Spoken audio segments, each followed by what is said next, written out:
देखेंगे आज क्या होता है, स्किन इफेक्ट क्या होता है, ठीक है ना। तो स्किन इफेक्ट पढ़ने के पहले हम लोग थोड़ा सा बेसिक आपको बता रहे हैं, कुछ कुछ पार्ट्स है ना, बेसिक है, या मशीन में भी देखे होंगे लेकिन एक बार फिर से देख लेते हैं, है ना। ये आपको पता होगा कि चार्ज की वजह से क्या आपका होता है, इलेक्ट्रिक फील्ड।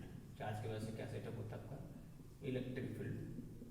और करंट की वजह से क्या आपका सेटअप होता है, करंट की वजह से क्या होता है आपका, मैग्नेटिक फील्ड। करंट की वजह से क्या होता है आपका, मैग्नेटिक फील्ड। अगर मान लो कोई करंट कैरिंग कंडक्टर है, करंट कैरिंग कंडक्टर, मान लो कोई कंडक्टर है, ये करंट कैरिंग है। करंट कितना कैरी कर रहा है आपका, आई। करंट क्या कैरिंग कर रहा है आपका, ये। करंट क्या कैरिंग कर रहा है आपका, ये। तो करंट की वजह से क्या सेटअप होगा आपका, मैग्नेटिक फील्ड इंटेंसिटी, ये मैग्नेटिक फील्ड है ना। ये चैप्टर का नोटेशन आपका है मैग्नेटिक फील्ड इंटेंसिटी का, मैग्नेटिक फील्ड इंटेंसिटी का। तो करंट की वजह से क्या प्रोड्यूस होगा आपका, मैग्नेटिक फील्ड है ना। करंट की वजह से क्या आपका होगा, मैग्नेटिक फील्ड। ये आपका आई क्या आपका करंट है, ठीक है ना। और डायरेक्शन कैसे निकालते हैं आपका मैग्नेटिक फील्ड इंटेंसिटी का, ये बताया कौन सा आपका, ये बताया आपका वायर्स ला का है, एक आपका वायर्स ला उसी वही बताया, ठीक है ना। क्या पता कौन बताया आपका, वायर्स ला। करंट की वजह से क्या आपका होता है, मैग्नेटिक फील्ड इंटेंसिटी, ठीक है ना। अभी क्या बोल रहे हैं कि आपका डायरेक्शन कैसे फाइंड करते हैं मैग्नेटिक फील्ड इंटेंसिटी का। डायरेक्शन अगर फाइंड करना आपको मैग्नेटिक फील्ड इंटेंसिटी का, तो उसके लिए क्या यूज करते हैं हम लोग, राइट हैंड रूल। क्या यूज करते हैं, राइट हैंड रूल, है ना। तो क्या इस राइट हैंड रूल में क्या होता है कि आपका जो डायरेक्शन ऑफ थंब जो होगा, डायरेक्शन ऑफ करंट के डायरेक्शन में रखेंगे, थंब को किधर रखेंगे, डायरेक्शन ऑफ करंट के डायरेक्शन रखेंगे। और आपके जो फोर्थ फिंगर है वो बताएगा आपका direction of magnetic field intensity, direction of magnetic field intensity. Example भी आप देख रहे हैं यहाँ पे, मान लो आपका कोई सॉलिड कंडक्टर आई है, जो करंट डायरेक्शन अपवर्ड है, डायरेक्शन ऑफ करंट क्या आपका अपवर्ड है, और किसी पॉइंट पी पे हमको क्या निकालना हमको है, direction of magnetic field intensity, direction of magnetic field intensity. तो देखेंगे जो थंब को कहाँ प्लेस करेंगे, डायरेक्शन ऑफ करंट में, अपवर्ड है तो अपवर्ड प्लेस किए। अब इस फोर्थ फिंगर को कर्ल करेंगे, तो फोर्थ फिंगर पे जब कर्ल कर रहे हैं तो यहाँ पे देखो पॉइंट पी पे किधर जा रहा होगा, फोर्थ फिंगर किधर जा रहा है आपका, इनवर्ड। कहाँ जा रहा है आपका, इनवर्ड। आपका direction of magnetic field intensity क्या हो गया यहाँ पे, इनवर्ड। क्रॉस का मतलब इनटू द बोर्ड या फिर into the page, into the board या फिर इनटू द पेज, है ना। अगर मान लो डायरेक्शन निकालना था यहाँ पे पॉइंट पी पे, यहाँ पे निकालना था आपको direction of magnetic field intensity, तो सेम आपका फिर क्या करेंगे, डायरेक्शन ऑफ करंट में डायरेक्शन में क्या प्लेस करेंगे, थंब को प्लेस करेंगे, और फिर फोर्थ फिंगर को कर्ल करेंगे। तो जब कर्ल करेंगे देखो इस पॉइंट, इधर पॉइंट पी की तरफ करंट, आपका फोर्थ फिंगर डायरेक्शन किधर है, आउटवर्ड की तरफ, किधर आपका, आउटवर्ड की तरफ। तो यहाँ पे क्या है, आउटवर्ड है, और आउटवर्ड को हम डिनोट किससे करते हैं, डॉट से, डॉट से। और यहाँ पे क्या हो गया आपका, इनवर्ड हो गया। ऐसे हम लोग फाइंड करते हैं क्या है, direction of magnetic field intensity. ये तो क्लियर हो गया, कौन सा लगा के आपको, राइट हैंड रूल लगा के, ठीक है ना। अभी क्या बता रहे थे कि अगर आपका करंट कैरिंग कंडक्टर है तो क्या प्रोड्यूस करेगा आपका, मैग्नेटिक फील्ड। क्या जनरेट होगा आपका, मैग्नेटिक फील्ड। एक रिलेशन अपने आप जानता होगा, B equal to mu into H, B equal to mu into H. H क्या आपका है, मैग्नेटिक फील्ड इंटेंसिटी है, और आपका बी क्या आपका है, मैग्नेटिक फ्लक्स डेंसिटी है, मैग्नेटिक फ्लक्स डेंसिटी है, मैग्नेटिक फ्लक्स डेंसिटी है। और म्यू क्या आपका है, परमेबिलिटी, परमेबिलिटी। और आपने ये भी पढ़ा होगा कि म्यू इक्वल टू क्या होता है, mu naught into mu R. Mu naught क्या आपका है, एब्सोल्यूट परमेबिलिटी, एब्सोल्यूट परमेबिलिटी, और इसका वैल्यू फिक्स होता है, इसका वैल्यू फिक्स होता है 4 पाई इंटू 10⁻⁷ हेनरी पर मीटर। और म्यू आर का क्या है, रिलेटिव परमेबिलिटी, रिलेटिव परमेबिलिटी। और ये डिपेंड करता है मीडियम पे, और इस पे डिपेंड करता है आपका मटेरियल पे, ठीक है ना। अगर बी निकल गया तो एक फॉर्मूला आपने और पढ़ा होगा, B equal to magnetic flux upon cross sectional area. 5 ये आपका क्या है, ये आपका मैग्नेटिक फ्लक्स है, ये आपका क्या है, मैग्नेटिक फ्लक्स है, और ये आपका हो गया cross sectional area, cross sectional area. तो इसमें से निकालना आपको है मैग्नेटिक फ्लक्स निकालना है। क्या निकालना आपको है? मैग्नेटिक फ्लक्स निकालना है। तो कैसे निकालते हैं? B into area, B into area. या फिर आपको निकालना है मैग्नेटिक फ्लक्स, तो आप ऐसे ही पढ़ेंगे B dot d s, B dot d s. इसका कहने का मतलब क्या हो गया आपका कि किसी भी क्लोज सरफेस में जितना आपका मैग्नेटिक फील्ड लाइन क्रॉस कर रहा है उस सरफेस से, किसी भी क्लोज सरफेस में जितना आपका मैग्नेटिक फील्ड लाइन उस सरफेस को क्रॉस कर रहा है वो क्या मेजर करता है? आपका मैग्नेटिक फ्लक्स। क्या मेजर करता है? आपका मैग्नेटिक फ्लक्स। क्या मेजर करता है? आपका मैग्नेटिक फ्लक्स। ठीक है ना? तो आप यहाँ से भी निकाल सकते हैं मैग्नेटिक फ्लक्स, है ना? आप यहाँ से भी निकाल सकते हैं सिंपल। अगर बी इंटू एरिया है तो, अगर स्मॉल एरिया है तो बी डॉट डी एस, यहाँ पे करना पड़ेगा क्लोज इंटीग्रेशन। तो अगर आप अगर मैग्नेटिक फ्लक्स निकाल लिए तो आपने ये भी पढ़ा हुआ फॉर्मूला मैग्नेटिक फ्लक्स लिंकेज का, मैग्नेटिक फ्लक्स लिंकेज का, मैग्नेटिक फ्लक्स लिंकेज का आपने फॉर्मूला पढ़ा होगा। फ्लक्स लिंकेज को किसी किसी बुक में नोट किया हुआ साइज से, किसी किसी लैम्डा से। नोटेशन कोई इंपॉर्टेंट नहीं है, हमने यहाँ बता रहे कि मैग्नेटिक फ्लक्स लिंकेज को नोट किसके साइज से। तो साइज आपको होता है n into five, n into five.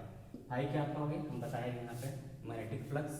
n आपका हो गया number of turns, number of turns, number of turns.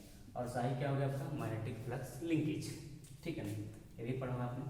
उसके बाद आपने पढ़ा होगा बेसिक फॉर्मूला पढ़ा होगा इंडक्टेंस निकालने का, L equal to psi upon I, psi upon I, या फिर N into five upon I, N into five upon I, है ना? एल निकल जाएगा तो आप इंडक्टिव वेक्टर से निकाल सकते हैं। कैसे? 2 into five into F into L, ये पढ़ोगे आपने, है ना?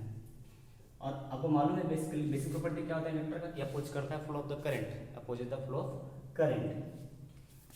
एल ज़्यादा होगा, अगर एल का वैल्यू ज़्यादा होगा तो इंडक्टिव रिएक्टेंस का वैल्यू क्या होगा? ज़्यादा होगा, है ना?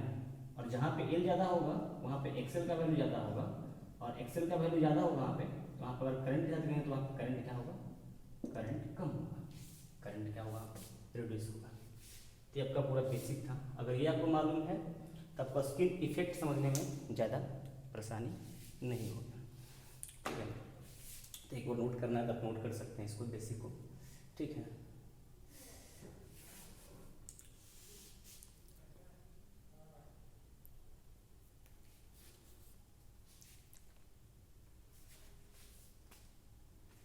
अभी देखिए स्किन इफेक्ट क्या होता है।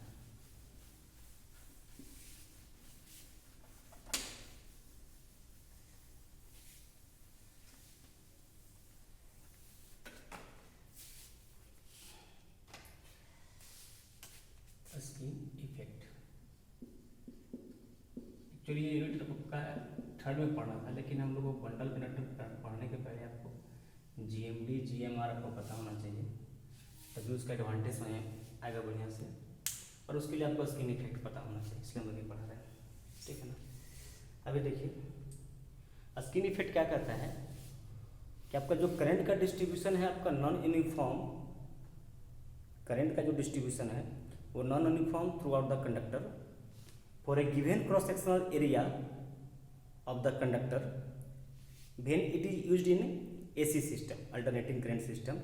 एंड इस इफेक्ट को क्या कहते हैं हम लोग? स्किन इफेक्ट कहते हैं। क्या हमने बोला कि आपका जो करंट का डिस्ट्रीब्यूशन होता है वो नॉन यूनिफॉर्म होता है for a given cross sectional area of the conductor when it is used in alternating current system. And इस इफेक्ट को क्या कहते हैं हम लोग? है स्किन इफेक्ट। क्या कहते हैं इसको? Skin effect. और स्किन इफेक्ट जो मेनली होता है आपका है वो होता है कि आपका जो फ्लक्स लिंकेज का डिस्ट्रीब्यूशन होता है थ्रू आउट द कंडक्टर या through out the given cross sectional area आपका क्या होता है? आपका नॉन यूनिफॉर्म होता है। उसके वजह से क्या होता है? आपका स्किन इफेक्ट होता है। और स्किन इफेक्ट को कहीं कहीं आपका डिफिनेशन आपका ये भी लिखा हुआ है कि it is the tendency of, it is the tendency of alternating current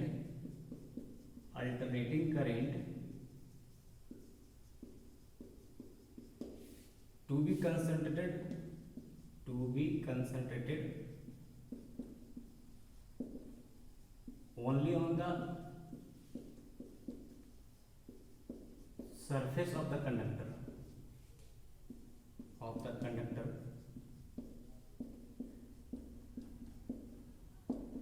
then this surface is called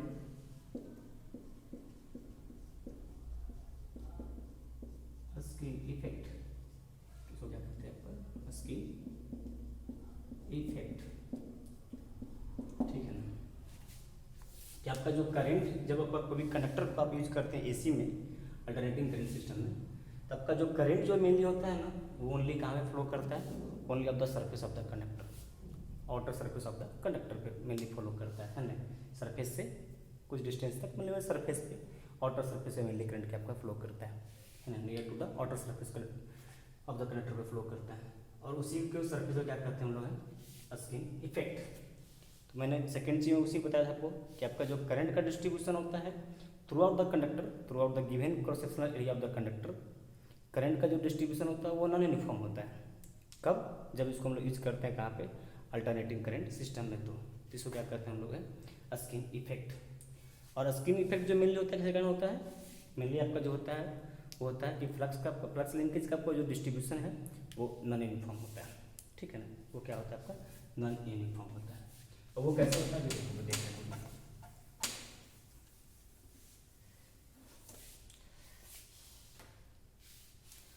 मान लो आपका ये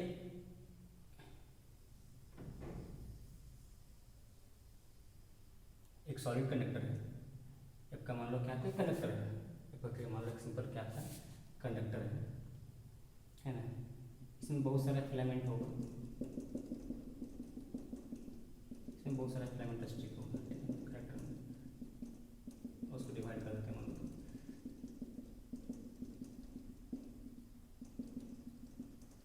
ठीक है ना।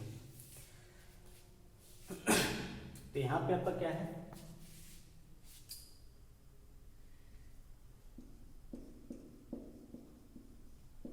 strength of filament is high,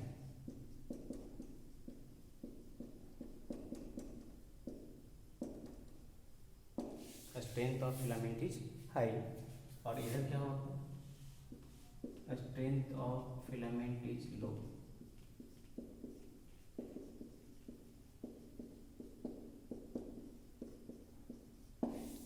ठीक है ना, strength of filament is low।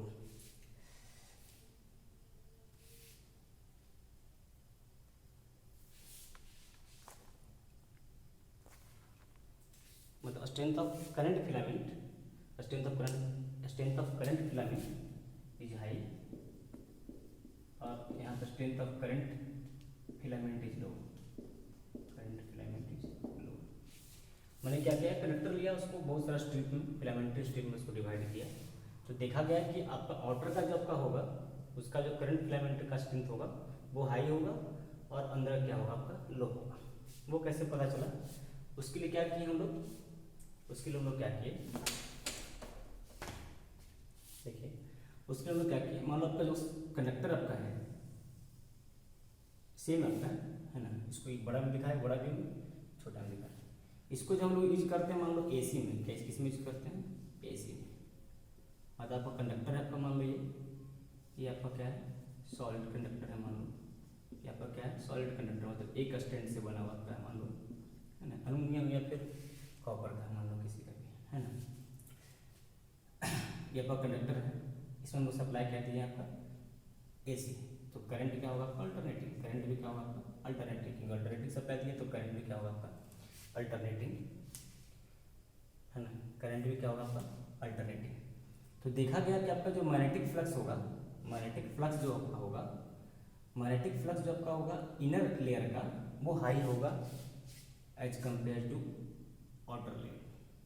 मैंने क्या बोला कि आपका जो है इनर लेयर का जो आपका मैग्नेटिक फ्लक्स होगा, इनर लेयर का जो आपका मैग्नेटिक फ्लक्स होगा वो ज़्यादा होगा as comparison to outer layer से। क्यों? क्योंकि मैंने क्या बोला कि मान लो इसमें आपका अल्टरनेटिंग करंट इसमें क्या प्रोड्यूस होगा आपका मैग्नेटिक फील्ड लाइन, क्या होगा आपका मैग्नेटिक फील्ड लाइन प्रोड्यूस होगा।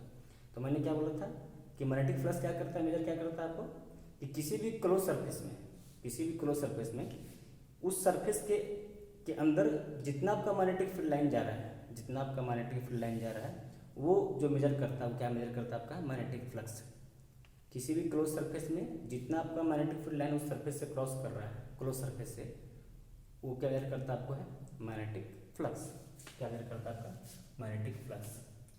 तो ये मान लो आपका आउटर सरफेस है, ये पर क्या है आउटर सरफेस है। आउटर सरफेस में बाहर की तरफ तो आपका जो मैग्नेटिक फील्ड लाइन होगा जो बाहर की तरफ होगा वही मेजर करेगा। तो वहाँ पर मतलब बाहर की तरफ को जो मैग्नेटिक फील्ड लाइन होगा वही मेजर करेगा। तो बाहर की तरफ क्या होगा आपका मैग्नेटिक फ्लक्स क्या होगा आपका कम होगा, लेकिन अंदर में क्या होगा आपका मैग्नेटिक फ्लक्स क्या होगा आपका ज़्यादा होगा। अंदर में क्या होगा आपका मैग्नेटिक फ्लक्स ज़्यादा होगा। कहाँ पे, जहाँ पे near to the centre, near to the centre, near to the centre. ये क्लियर है कि नहीं? इसे आपको पहले बताया था कि मैग्नेटिक फ्लक्स कैसे निकाल, क्या बताता आपका है कि किसी भी क्लोज सरफेस में कितना number of magnetic field line उस सरफेस से उस क्लोज सरफेस से जा रहा है वो क्या मेजर करता है आपका मैग्नेटिक फ्लक्स। वो क्या मेजर करता है आपका मैग्नेटिक फ्लक्स। तो ये मान लो आपका आउटर सरफेस है, ये तो आउटर सरफेस है, और ये मान लो आपका इनर सरफेस है, या फिर ये तो सेंटर हो गया, ये आपका सेंटर हो गया, और दोनों के बीच आपका क्या हो गया, मान लो आपका ये इनर सरफेस है, इनर सरफेस है। तो मैंने क्या बोला कि इनर सरफेस का आपका नियर टू द सेंटर पे जो होगा आपका मैग्नेटिक फ्लक्स ज़्यादा होगा as comparison to the outer of the surface, outer of the surface.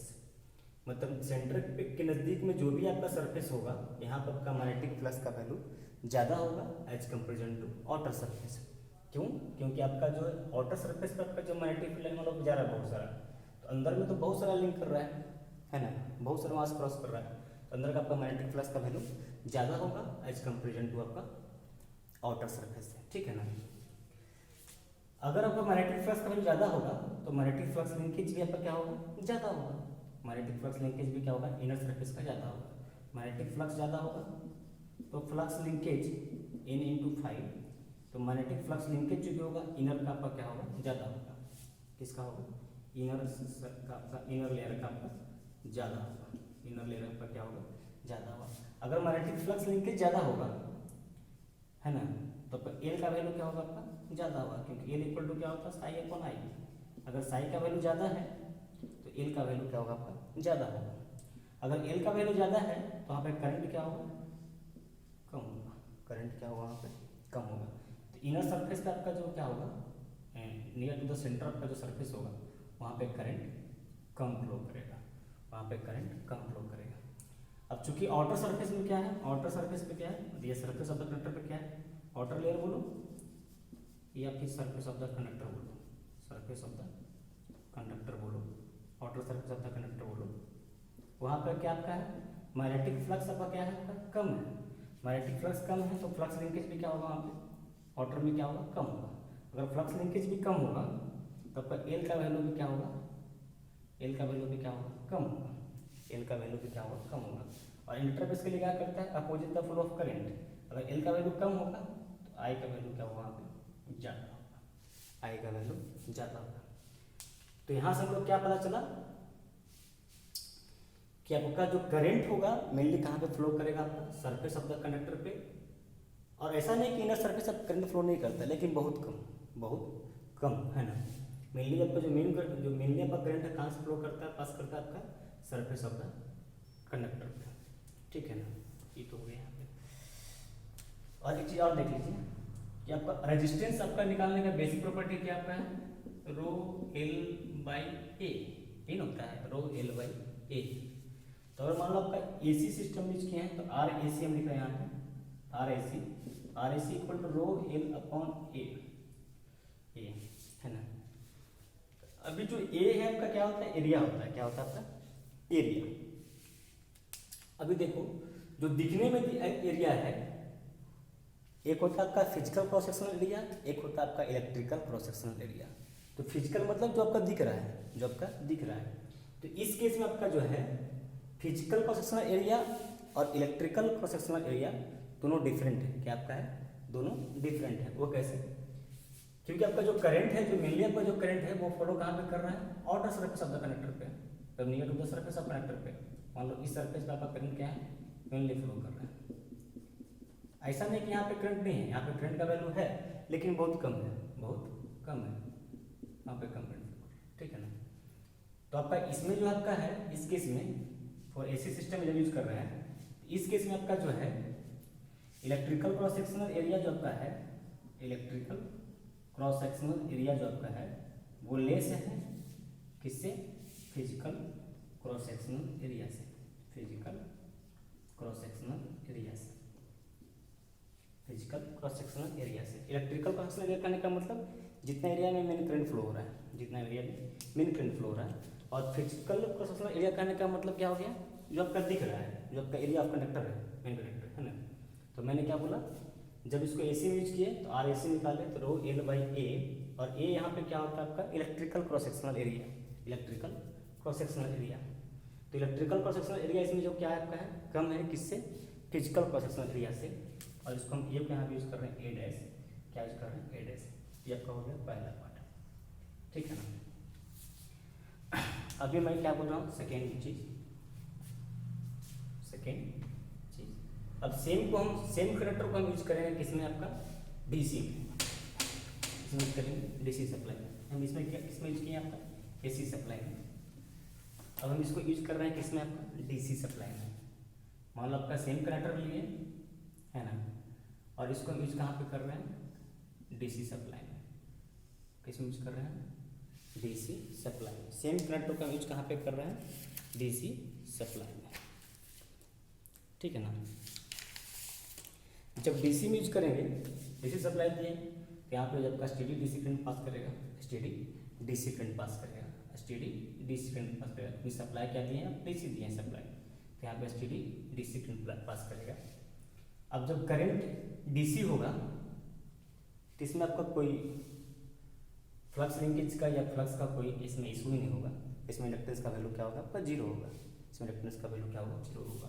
तो आपका जो करंट है, करंट जो आपका है through out the cross sectional area, current जो आपका हो गया होगा यूनिफॉर्म होगा। करंट क्या होगा आपका, यूनिफॉर्म होगा। लेकिन हमने इसी में देखा कि करंट का जो डिस्ट्रीब्यूशन आपका क्या है, नॉन यूनिफॉर्म है। मेनली आपका जो करंट कहाँ पास कर रहा था, आपका सरफेस ऑफ द कंडक्टर पे, और इनर सरफेस पे करंट का वैल्यू कम होता है। लेकिन in case of DC supply, जैसे आप डीसी सप्लाई देंगे तो करंट भी क्या होगा, स्टेडी डीसी करंट होगा, स्टेडी डीसी करंट होगा। इसमें आपको कोई डीसी में आपको कोई इंडक्टेंस का कोई कंसेप्ट आता ही नहीं है, कोई इंडक्टेंस का कोई कंसेप्ट आपका आता ही नहीं है। तो आपका क्या होगा, आपका इसमें जो आपका करंट है वो through out the cross sectional area में करंट का वैल्यू क्या होगा, सेम होगा। करंट इसमें यूनिफॉर्म फ्लो करेगा, यूनिफॉर्म फ्लो करेगा। तो मान लो आपको निकालना अगर है आर डीसी रेजिस्टेंस, तो rho L by A, rho L by A. और इसमें आपका जो एरिया होगा, इलेक्ट्रिकल क्रॉस सेक्शनल एरिया जो होगा